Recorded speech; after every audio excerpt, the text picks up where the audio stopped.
Welcome to This Week in General Medicine. This week we're covering 10 notable papers spanning 3 broad themes.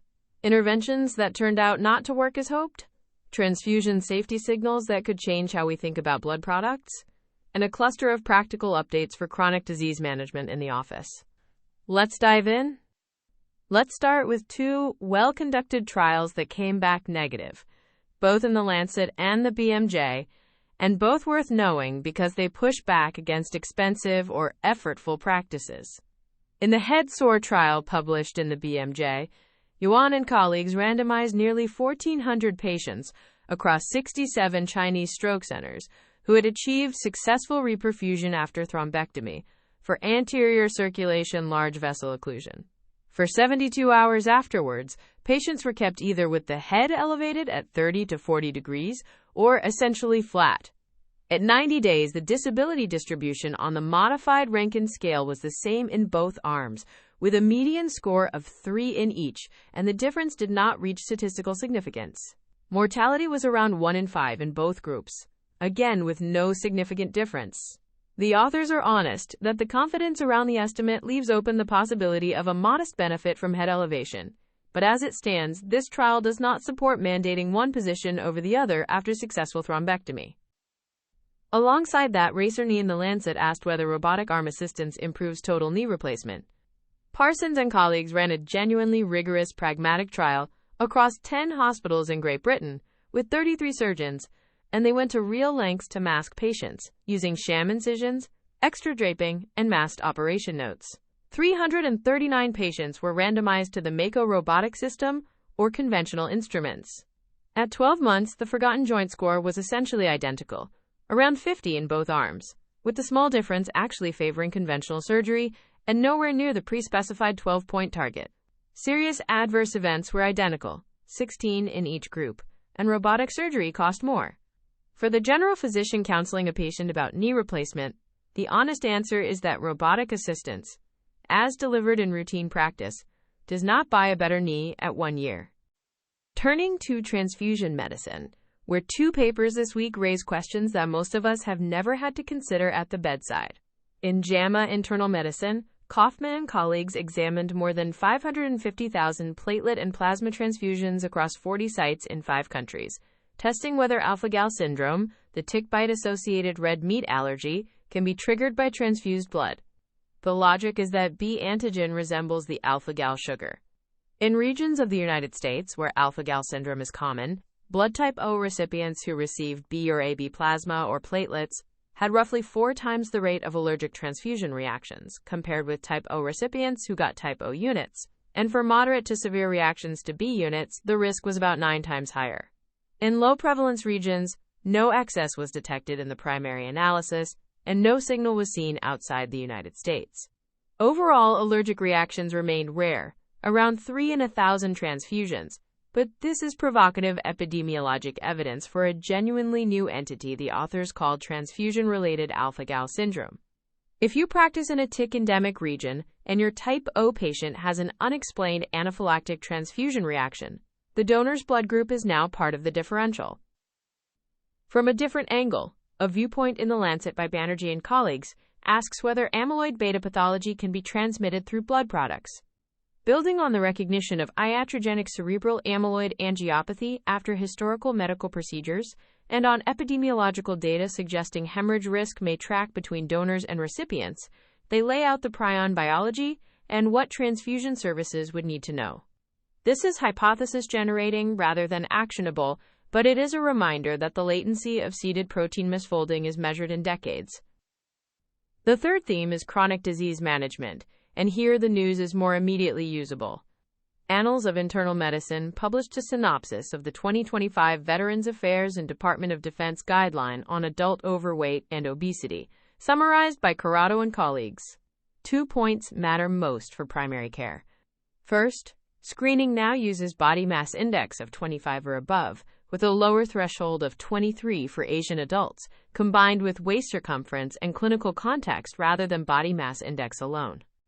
Second, and more of a change in practice culture, the panel found insufficient evidence to require patients to complete a course of comprehensive lifestyle intervention before starting pharmacotherapy. lifestyle intervention remains the strongly recommended foundation, but drugs and lifestyle can be integrated flexibly and in parallel, and the guideline explicitly discourages stopping an effective weight loss medication because weight regain follows. There are new recommendations covering GLP-1 receptor agonists, endoscopic therapies, and bariatric surgery, all framed around stigma-informed longitudinal care. Complementing that, PLOS Medicine reports a 3-arm randomized trial by Johnson and colleagues of a digital mental health program for adults living with chronic medical conditions. 825 participants across 13 countries were assigned to a waitlist to a self-directed program combining video-guided movement, breathwork, meditation, and a coping skills curriculum, or to that same program plus weekly 15-minute phone check-ins from trained non-clinicians. At 12 weeks, the supported arm improved anxiety and depression scores by about 3 points on the hospital anxiety and depression scale relative to control, a statistically significant result, with parallel gains in fatigue and quality of life and no intervention-related adverse events. The interesting finding is that the self-directed arm did essentially as well, with no significant difference between the two intervention arms. Given that more than half of patients with chronic conditions report anxiety, depression, or fatigue, a scalable self-directed option is worth knowing about. Caveats include a waitlist control, self-reported diagnoses, and a predominantly female, highly educated sample. Finally, 3 reference quality reviews landed this week that are worth bookmarking. JAMA published a review of postural orthostatic tachycardia syndrome by Chung and Raj, a condition affecting somewhere between 1 in 1,000 and 1 in 100 people in the United States, about 90% of them female, with peak onset in the teens and 20s. In a survey of nearly 5,000 patients, around 70% reported substantial functional impairment and loss of school or work, and the median delay to diagnosis was 2 years. The diagnostic criteria are a sustained heart rate rise of at least 30 beats per minute on standing, 40 in adolescents within 10 minutes, without orthostatic hypotension after excluding thyroid disease, anemia, adrenal insufficiency, medication effects, and structural heart or lung disease. In 30 to 40% of cases, symptoms began within 3 months of an infection, including SARS-CoV-2 and Epstein-Barr. First-line management is non-pharmacological.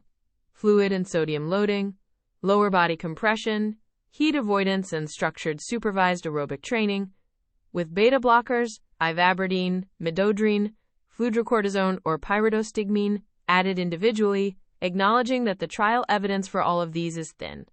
The BMJ published a state-of-the-art review of acute hyperkalemia by Rech and colleagues, emphasizing how much practice variation persists in definitions, risk stratification and treatment, and covering the role of the newer potassium binders alongside the traditional acute measures, particularly in chronic kidney disease, heart failure, and patients on renin-angiotensin-aldosterone blockade.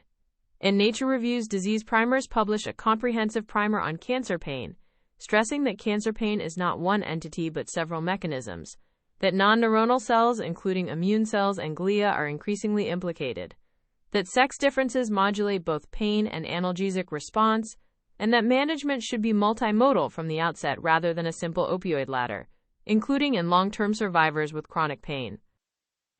If you only have time for one paper this week, make it the Annals of Internal Medicine Obesity Guideline Synopsis.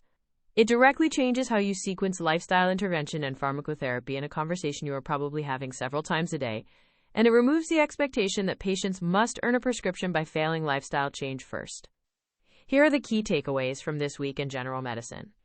Head elevation after successful thrombectomy did not improve 90-day disability or mortality, so positioning need not be mandated. Robotic arm-assisted total knee replacement costs more and delivered no meaningful patient benefit at 1 year in a well-masked pragmatic trial. In tick-endemic parts of the United States, type O patients receiving B or AB plasma or platelets appear to be at substantially higher risk of allergic transfusion reactions, a possible new manifestation of alpha-gal syndrome. Obesity pharmacotherapy no longer needs to wait for a completed course of lifestyle intervention, and effective medications should not be stopped because weight regain follows. And a self-directed digital program reduced anxiety and depression in adults with chronic conditions as effectively as one with weekly human check-ins. which makes scalable delivery plausible. That's your roundup for this week in general medicine. The full transcript and references are available on the episode page in your Audio Scholar library. This is an AI-curated summary. For clinical decisions, always consult primary sources and current guidelines. See you next week.